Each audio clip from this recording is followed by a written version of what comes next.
and welcome. It is my honour to welcome all who wish to participate in this royal event. My name is Sir Galahad. With me is my brother knight, Seneschal of Caerleon, Sir Kay. And now, if you would all join me in rising to your feet to greet the first knight of Britain, my father, Sir Lancelot du Lac. Thank you, my good. No, please, my good people, be seated. You are too kind. Hold your thunderous applause. Please, thank you for that resounding round of something. It was resounding. It was something. Now, my good lords and ladies, since our brother knights are just now returning from far realms, having spread Arthur's message of chivalry, and since there appear to be no invasions or intrigues in Caerleon today which require our intervention, which is strange for this time of year. Indeed. Yes. I thought it would be well if we were to regale you with a tale of our King Arthur, which I thought would be a great deal of fun. We shall do this, much as I am told, in the style of the knights of old, who would tell stories to one another when they met upon the road. For is not the road a stage, and are we not just players upon it? That was really deep. Okay? You only get one. Glorious. But which story to tell? There have been so many notable ones. The tale of Gawain and the Green Knight. That's a good one. Lancelot in Elaine. Not that one, Doesn't bother me. All wondrous tales, I grant you. But perhaps we should start at the beginning, with the tale of how Arthur became the king. The sword in the stone. Of course. And Kay, where are you going? Well, You were there for the sword in the stone. I mean, you're practically an expert on this tale. You are not released from your duty so easily. There are many parts of this story that might be enhanced by what we call sound effects. Of course, I was just coming out here to instruct our good patrons as to when to make the proper sounds or when to do the proper actions. An excellent idea, if the people will have you. What say you people? Aye. You have him? Gentle nods from the back, I'll take it. Encourage him, he's huge. Yeah. I'm not gonna hurt Whatever. Cool. Well, that's all very well, Kay, but I had rather thought that you would portray your father, Sir Ector. Oh, no. My father is much more fearsome and imposing than myself. My God. It would be inappropriate for a son to impersonate his father. Ah, well, that's all very well, but in which case, who will portray the role of Sir Ector? Kay, would you be willing to choose someone who would I be would be convincing glad as to your choose father? someone to suitable? play my Someone father. large and imposing. Large and imposing. You, Someone sir. large and imposing. That You guy. seem large and imposing. Come on. You got far too comfortable. That, we've seen you before, so come on. Your name, sir? Joseph. Joseph. Joseph will be our Sir Ector Applause for for this. Joseph. Applause for Joseph. Excellent. Encourage him. Just a little bit. All right. So, Joseph, take your ease. So, are we all settled? Wonderful. Yes, yes. I Back believe to we the can beginning. begin. So, it came to pass that on the occasion of Arthur's 10th birthday, That's skipping a bit, isn't it? is it? Actually, the story starts long before that. It starts with the good king Uther Pendragon, for when he died, he left no heir. And with no one to follow in his line, the other warlords decided to do battle to see who would claim the kingdom. Ah, yes. That was your first cue. You all missed it. I know Very there were quiet horses battle. behind you. Right. Battle. Warlords doing battle. Go. Battle noise. Battle cries. Loud clanging. Something. I love the girls in the back. They're trying so hard. All right. We'll take it. All right. All right. The heavenly powers, fearing that all the people of this land would be lost to war, sent down a symbolic gesture of peace to all on Christmas Day. A sword lodged to the hilt in a great stone, and on the hilt of that sword were written in letters of gold, "Whosoever pulleth this sword from this stone is rightwise king born of England." And every year on Christmas Day, a great tournament was held in London, and everyone who attended was given the right to try and pull the sword from the stone. But the years went by, and no one could be found who was worthy. And gradually, the miracle was forgotten. Meanwhile, far across Britain, in a dark forest in the castle Sauvage, Arthur was an orphan. Named Walt. What? Well, he wasn't very big then. Much. He's not that big now either. I'm not going to tell him you're the one who said that. Tell him someone else said it. Anyway. Joe said it. Joe said it. I heard it. Arthur was being trained by his foster father, Sir Ector, the master of the castle, to be a squire to his foster brother, Sir Kay. That would be me. That would be. Arthur was, to all accounts, a happy child despite his low parentage, but he was much given to carelessness and daydreaming, and every day Ector would berate him. Now, this is where you come in. Come on, Hector. Yell at him. Yell. Tell him what a scoundrel and Berate a him. lazy lout he is. Yell Get into till it. his teeth rattle at that You're child. horrible. Right? You're atrocious. Wait. There's no one for him to yell at. Ah. Probably. Well, I suppose I could play the young Arthur. Doesn't really give a sense of scale, though, no, does no, it? it's a bit smaller. Kay, could you choose someone to be All right, this the is young what I'm here Arthur? for. Someone wee, someone not quite so large. I've got the target. He's He's coming trying in. to avoid my gaze. Something better. Come on. Come on. You're going to play the I kid. thought Get all you over have to do here. is get yelled at. Come on. Oh, come on. Come you on. little kid. Would you like to be the kid? I Oh. bet you didn't. All right. You, sir. Oh. We're going big on this one. Come on. I know. But you got your childlike in heart. Come on. Somebody. Really? Someone Everyone's anyway. going to avoid. Well, he's got wheels. I think he can't resist. I'm the going to come to speed. you guys soon. You want to be Arthur? Too bad you're it. That's right. You go to him. All right, we got Good this help. gentleman. All right, this guy. What's your name, sir? Oh, he's childlike. Look at his tiny helmet. Your name is Arthur. This is the most That's fearful appropriate. Oh, that's crop of really children. convenient. All right. You just made that up. Yes. There we go. That's He's more getting than right into height. his character. Perfect. I like Now. it. All right. All right. Yell at him. Berate him.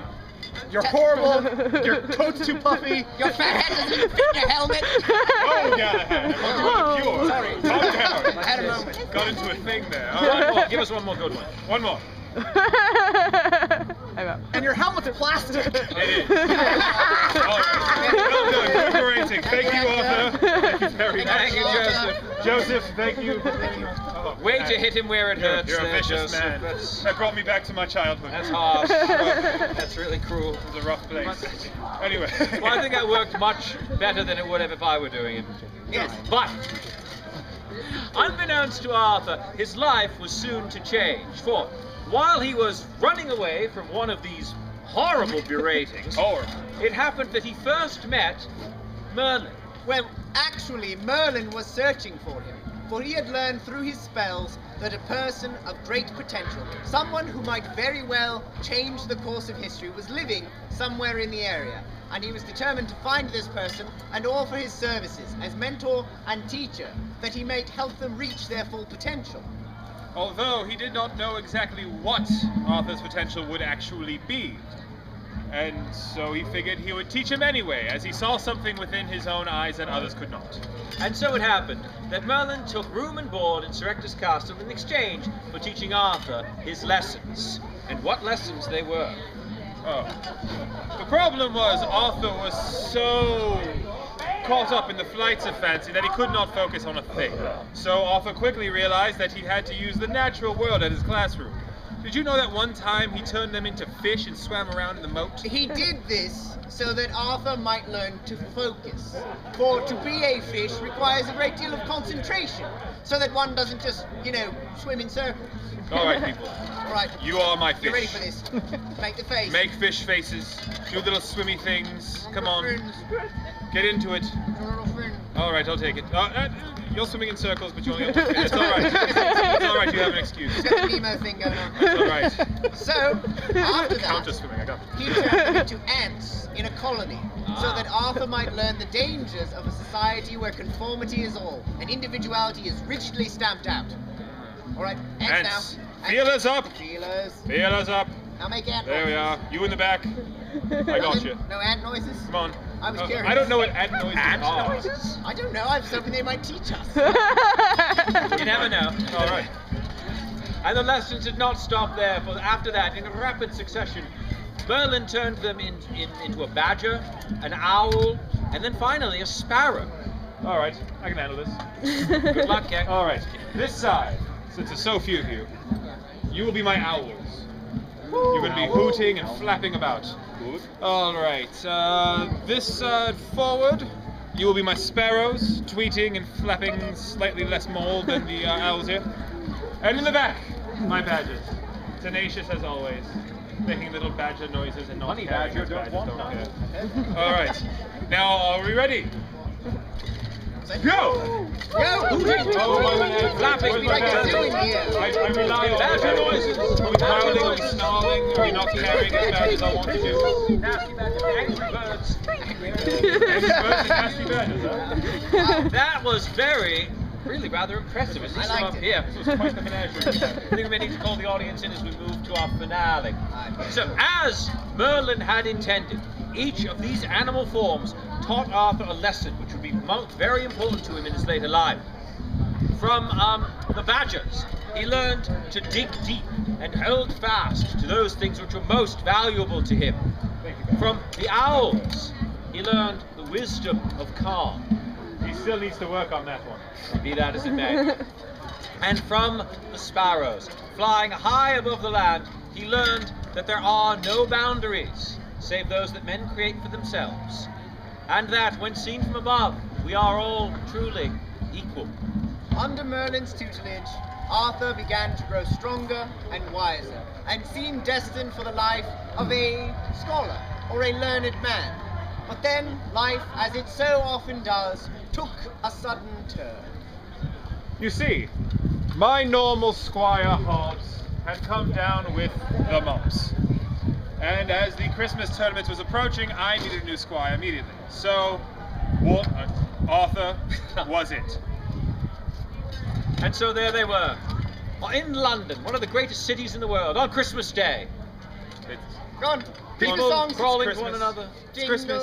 Bells, Jingle bells, jingle all the way. Snow, Hey, drifting Snow gently. gently If walking. you remember how bloody cold it was this morning, visualizing It snow was should that be easy. with- think about that.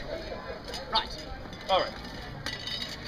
And so there they were to participate in the great tournament. However, there was a problem. The problem was, Arthur left my sword in the tavern. So, he quickly rushed back to get it. Alas, the door was barred and locked. Good one, son. Should have told you that first. Huh? For everyone had left the inn to go to attend the great tournament. And so it was. Then Arthur looked across the street, and he spied before him an old abandoned churchyard.